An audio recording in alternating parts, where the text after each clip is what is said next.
ಓಂ ಶ್ರೀ ಗುರುಭ್ಯೋ ನಮಃ. ಫ್ರೆಂಡ್ಸ್, ಎಲ್ಲರಿಗೂ ನಮಸ್ಕಾರ.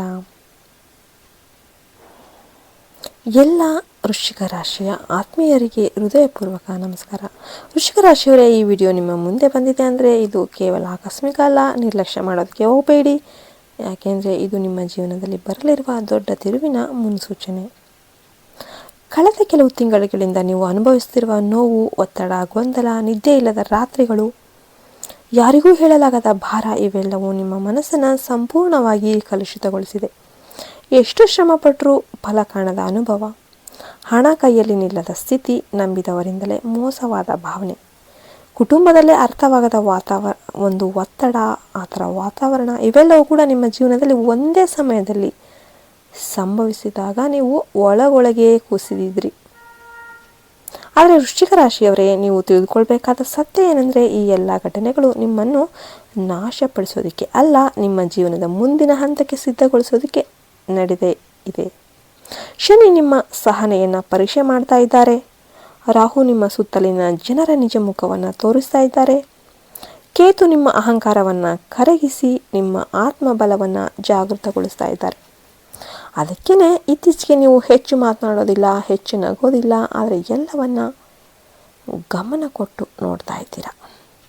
ಇದು ಸೋಲಿನ ಲಕ್ಷಣ ಅಲ್ಲ, ಇದು ಒಳಗಿನಿಂದ ನೀವು ಬಲವಾಗ್ತಾ ಇರುವ ಸೂಚನೆ. ವೃಶ್ಚಿಕ ರಾಶಿಯವರು ಸಾಮಾನ್ಯವಾಗಿ ಸುಲಭವಾಗಿ ಎತ್ತರಕ್ಕೆ ಹೋಗುವವರಲ್ಲ. ನೀವು ಮೊದಲು ಕುಸಿಬೇಕು, ನಂತರ ಮಾತ್ರ ನೀವು ಅಚಾನಕ್ಕಾಗಿ ಎತ್ತರಕ್ಕೆ ಏರಬೇಕು ಅನ್ನೋದು ನಿಮ್ಮ ರಾಶಿಯ ನಿಯಮ. ನೀವು ಕಳೆದ ವರ್ಷಗಳಲ್ಲಿ ನೀವು ಮಾಡಿದ ತ್ಯಾಗ ಯಾರಿಗೂ ಗೊತ್ತಾಗಿಲ್ಲ. ನಿಮ್ಮ ನೋವನ್ನು ನೀವು ಮೌನವಾಗಿ ಸೈಲೆಂಟಾಗಿ ಹಾಗೆ ಹೊತ್ಕೊಂಡಿದ್ರಿ. ನಿಮ್ಮ ಕನಸುಗಳನ್ನು ನೀವು ನಿಮ್ಮ ಕೈಯಿಂದನೇ ಕೊಂದುಕೊಂಡ ದಿನಗಳು ಇದ್ದವು. ಕುಟುಂಬದ ನೆಪದಲ್ಲಿ, ಸಮಾಜದ ನೆಪದಲ್ಲಿ, ಸಂಬಂಧಗಳ ನೆಪದಲ್ಲಿ ನಿಮ್ಮ ಜೀವನವನ್ನು ಹಿಂಬದಿಗೆ ಹಾಕಿದ ಕ್ಷಣಗಳು ಇದ್ದವು. ಆದರೆ ಕಾಲ ಯಾವತ್ತೂ ಮೌನವಾಗಿ ಎಲ್ಲವನ್ನ ರೆಕಾರ್ಡ್ ಮಾಡಿಕೊಂಡಿದೆ. ವೃಶ್ಚಿಕ ರಾಶಿಯವರೇ, ಜನವರಿ 1ರ ನಂತರ ನಿಮ್ಮ ಜೀವನದಲ್ಲಿ 3 ದೊಡ್ಡ ಶುಭವಾರ್ತೆಗಳು ಒಂದೊಂದಾಗಿ ಪ್ರವೇಶ ಮಾಡುತ್ತೆ. ಮೊದಲ ದೊಡ್ಡ ಬದಲಾವಣೆ ಏನಂದರೆ, ನಿಮ್ಮ ಮನಸ್ಸಿನಲ್ಲೇ ಸಂಭವಿಸೋದು. ಬಹುಕಾಲದಿಂದ ನಿಮ್ಮನ್ನು ಕಾಡ್ತಾ ಇದ್ದ ಭಯ, ಆತಂಕ, ಗೊಂದಲ, ನಿರ್ಧಾರ ತೆಗೆದುಕೊಳ್ಳಲಾಗದ ಒಂದು ಸ್ಥಿತಿ ನಿಧಾನವಾಗಿ ಕರಗ್ತಾ ಹೋಗುತ್ತೆ. ನೀವು ಮತ್ತೆ ನಿಮ್ಮ ಮೇಲೆ ನಿಮಗೆ ನಂಬಿಕೆ ಇಡೋದಕ್ಕೆ ಪ್ರಾರಂಭ ಮಾಡ್ತೀರಾ. ನಾನು ಮಾಡಬಲ್ಲೆ ಅನ್ನುವ ಒಂದು ಧೈರ್ಯ ನಿಮ್ಮೊಳಗೆ ಬರುತ್ತೆ. ಇದು ಹೊರಗಿನಿಂದ ಬರುವ ಪ್ರೇರಣೆ ಅಲ್ಲ, ಇದು ನಿಮ್ಮ ಮನಸ್ಸಿನಿಂದ ಒಳಗಿಂದ ಬರುವ ಸ್ಥಿರತೆ. ಈ ಸ್ಥಿರತೆ ಬಂದ ಮೇಲೆ ನೀವು ಯಾರ ಮಾತಿಗೂ ಸುಲಭವಾಗಿ ಮರಳಾಗೋದಿಲ್ಲ. ನೀವು ನಿಮ್ಮ ಒಂದು ದಾರಿ ಏನಿದೆ ಅದನ್ನು ನೀವೇ ಆರಿಸ್ಕೊಳ್ತೀರಾ. 2ನೇ ದೊಡ್ಡ ಶುಭವಾರ್ತೆ ಹಣ ಮತ್ತು ಕೆಲಸಕ್ಕೆ ಸಂಬಂಧಿಸಿದ್ದು. ವೃಶ್ಚಿಕ ರಾಶಿಯವರಿಗೆ ಜನವರಿ ತಿಂಗಳು ಸ್ವಲ್ಪ ಚೆನ್ನಾಗಿಲ್ಲ. ಜನವರಿ ನಂತರ ನೀವು ಅಂದ್ಕೊಂಡೇ ಇರೋದಿಲ್ಲ, ಹಣಕಾಸಿನ ದಿಕ್ಕಿನಲ್ಲಿ ಹೊಸ ಬಾಗಿಲುಗಳು ಅನ್ನೋದು ತೆರೆಯುತ್ತೆ. ನೀವು ಊಹಿಸದ ಮಾರ್ಗಗಳಿಂದ ಹಣ ಬರೋದಕ್ಕೆ ಸ್ಟಾರ್ಟ್ ಆಗುತ್ತೆ. ನಿಮಗೆ ಯಾವುದಾದ್ರೂ ಹಳೆ ಬಾಕಿ ಇದ್ದರೆ ಆ ಹಣನೂ ವಾಪಸ್ ಬರುತ್ತೆ. ಕೆಲಸದ ಸ್ಥಳದಲ್ಲಿ ನಿಮ್ಮ ಮೌಲ್ಯ ಹೆಚ್ಚಾಗುತ್ತೆ. ನಿಮ್ಮ ಸಾಮರ್ಥ್ಯವನ್ನು ಕೊನೆಗೂ ಗುರುತಿಸುವ ಒಬ್ಬ ವ್ಯಕ್ತಿ ನಿಮ್ಮ ಜೀವನಕ್ಕೆ ಬರ್ತಾರೆ. ಕೆಲವರಿಗೆ ಪ್ರಮೋಷನ್ ಆಗುತ್ತೆ, ಕೆಲವರಿಗೆ ಕೆಲಸ ಬದಲಾವಣೆ ಆಗುತ್ತೆ, ಕೆಲವರಿಗೆ ಹೊಸ ವ್ಯವಹಾರ ಆರಂಭ ಮಾಡುವ ಒಂದು ಅವಕಾಶ ದೊರೆಯುತ್ತೆ. ಆದರೆ ಇಲ್ಲಿ ನೀವು ಒಂದು ಎಚ್ಚರಿಕೆಯನ್ನು ವಹಿಸಬೇಕು. ನಿಮಗೇನು ದೇವರು ಯಶಸ್ಸು ಕೊಟ್ಟಿದ್ದಾನೆ, ನಿಮಗೆ ಸಕ್ಸಸ್ ಬಂದಿದೆ, ಅದನ್ನು ಎಲ್ಲರ ಮುಂದೆ ನೀವು ಪ್ರದರ್ಶನ ಮಾಡೋದಕ್ಕೆ ಹೋಗಬೇಡಿ. ಸೈಲೆಂಟಾಗಿದ್ದು ಕೆಲಸ ಮಾಡಿ. ಶನಿ ಇನ್ನೂ ನಿಮ್ಮನ್ನು ಬಿಟ್ಟು ಹೋಗಿಲ್ಲ.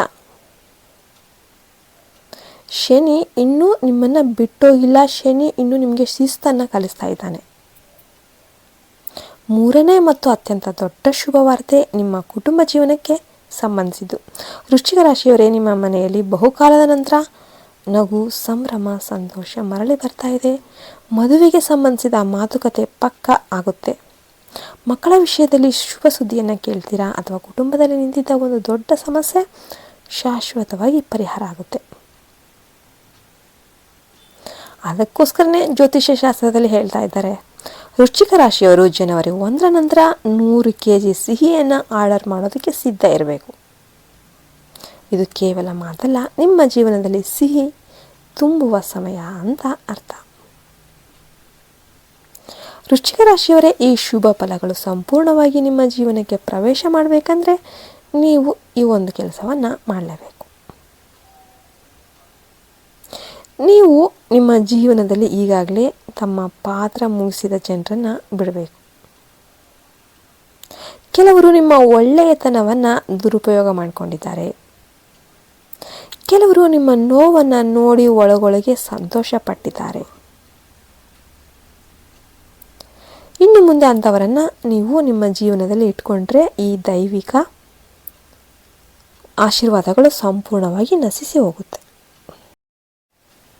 ದೇವರು ಈಗಾಗಲೇ ನಿಮ್ಮ ಜೀವನದಿಂದ ಅನಾವಶ್ಯಕ ಜನರನ್ನು ದೂರ ಮಾಡಿದ್ದಾನೆ. ಅದಕ್ಕೆ ವಿರೋಧ ಮಾಡೋದಕ್ಕೆ ಹೋಗಬೇಡಿ, ನೋವಾಗಬಹುದು, ಆದರೆ ಅದೇ ನಿಮ್ಮ ರಕ್ಷಣೆಯ ಸಂಕೇತ.